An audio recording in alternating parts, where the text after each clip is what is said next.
The playoffs are supposed to be about greatness, about teams pushing past the limits of what they thought was possible, about stars carving their names into history. But sometimes, the story of a game isn't about what the players do, but about what they're forced to endure. That was the case for the Indiana Fever in Game 1 against the Atlanta Dream, where injuries and officiating combined to create one of the most frustrating nights this franchise has experienced in years. It began before the opening tip. The Fever walked into Atlanta carrying the weight of 6 injuries, each one more devastating than the last. Caitlin Clark was gone with a season-ending groin injury, her rookie campaign cut short before she ever had a chance to make her playoff debut. Khloe Bibby's knee kept her sidelined. Sophie Cunningham and Sydney Coulson were out with knee problems of their own. Arie Macdonald sat with a fractured foot. And then, as if fate hadn't already dealt enough punishment, Deirunas Dantis was ruled out less than 24 hours before Game 1 with a concussion. 6 rotation players stripped away. That's not just bad luck. That's sabotage from the basketball gods. Imagine walking into the playoffs and realizing half your team won't even touch the floor. How do you compete when your depth chart looks like it's been shredded? That was the nightmare reality Indiana faced. And yet, they didn't sulk. They didn't back down. Every single player, injured or not, made the trip to Atlanta. 16 Fever players lined the sideline. Healthy bodies mixed with crutches, braces, and street clothes. The bench was so crowded that not everyone could even fit on the front row. Some players sat behind the main bench, looking like passengers waiting for their boarding group to be called. It was absurd, but it was also a statement. This team was going to face the storm together, and for a moment, it looked like they were ready to shock the world. Kelsey Mitchell came out firing, drilling jumpers with her usual confidence. Aaliyah Boston owned the glass early, clearing rebounds and forcing Atlanta into contested shots. Indiana jumped out to a 15-6 lead, their energy drowning out the doubts, their defense suffocating Atlanta's flow. For a team missing half its rotation, it was an incredible start. But then, the whistles started. The first was on Lexi Hull, guarding Ryan Howard. Perfect defensive stance, no illegal contact, yet the official's arm shot up. Foul. Stephanie White, already simmering, threw her hands in disbelief. She challenged the call. Replay confirmed what every fan watching already knew. There was no foul. Indiana won the challenge, but it cost them one of only 2 lifelines they had. Minutes later, it happened again. Hull fought through a screen, stayed clean on the contest, and somehow picked up another foul. Another challenge. Another overturned whistle. 2 wasted lifelines before the second quarter had even begun. White shook her head in frustration, muttering under her breath as the arena buzzed. Winning both challenges proved the officials were missing things. But now Indiana had no more bullets in the chamber.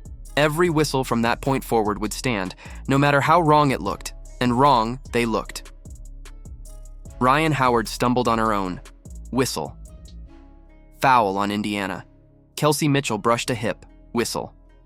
Foul. Aaliyah Boston fought through contact in the paint, got shoved by Brittany Griner, no call. The imbalance was blatant. When Indiana played physical, the whistle blew. When Atlanta did, silence. By the third quarter, the Fever were seething. Stephanie White finally snapped. After yet another sequence where Shaw Petty was tossed aside without a call, White stormed the sideline and barked at the officials. She wasn't just arguing. She was saying out loud what every Indiana fan at home was screaming at their TV. And for that, the whistle came again. Technical foul. The coach who had kept her team glued together through months of injuries was punished for demanding fairness. Even Odyssey Sims, the veteran guard who'd clawed her way back into the league as a hardship signing, couldn't escape. Diving for a loose ball, something every coach preaches as hustle, was whistled as a foul. Sims raised her hands in disbelief. The Fever bench slumped. And yet, through all of it, the players kept fighting. Kelsey Mitchell, above all, refused to fold. With Clark in street clothes, she carried the offensive load with a playoff career-high 27 points. She hit threes, broke, downed defenders, and kept Indiana's offense alive when it should have flatlined. Every time Atlanta stretched the lead, Mitchell answered. But it wasn't enough. Aaliyah Boston battled through foul trouble, but still grabbed 12 rebounds against a rotating wave of Atlanta bigs. She took elbows to the chest, arms across her back, and still fought for every board. Offensively, she was quieter, but her presence gave Indiana second chances that shouldn't have existed. Lexi Hull added 9 points, including one of the few threes Indiana hit all night. But her real impact came on defense. She chased shooters, fought for loose balls, and played with a determination that belied the scoreboard. Her effort was relentless, even as the whistles piled up against her, but for every Fever highlight, Atlanta had an answer. Ryan Howard finished with over 20 points. Alicia Gray matched her. Naz Hillman added 16 off the bench, and the Dream's depth overwhelmed Indiana's thin rotation. Every substitution Atlanta made brought in fresh legs, fresh scorers, fresh energy. Indiana didn't have that luxury. By the fourth quarter, their stars looked gassed, while Atlanta kept pouring it on. The final score told one story, but the real story was about everything Indiana had to endure. 6 players missing, a bench so crowded with injuries that it looked more like a medical ward than a basketball team, and officials who tilted the floor with whistles that defied logic. Fans left furious. Commentators questioned whether the Fever lost to the Dream or to the officiating. And Stephanie White's technical foul became the image of the night. The head coach standing up for a team that refused to quit, no matter how unfair the circumstances. But even in defeat, hope flickered. Because Game 2 won't be in Atlanta. It'll be in Indianapolis, the Fever's first home playoff game since 2016. 9 years of waiting, and now Gainbridge Fieldhouse will finally host postseason basketball again. The injured players will still be out. Clark won't return. Cunningham, Coulson, Macdonald, Bibby, Dantis, all still sidelined. But what Indiana will have is its crowd. And in playoff basketball, sometimes that's enough.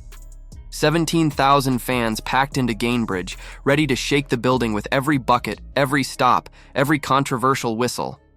That's the X factor Indiana is counting on. Because this game isn't just about survival. It's about reminding the league that playoff basketball in Indiana still means something. Kelsey Mitchell knows she has to deliver again. Boston knows the physical battle will be relentless. Hull knows she'll have to guard like her life depends on it. And someone else, whether it's Turner, Howard, or Hartley, has to rise up as a second scorer because Mitchell can't do it alone. Game 2 isn't just another playoff matchup.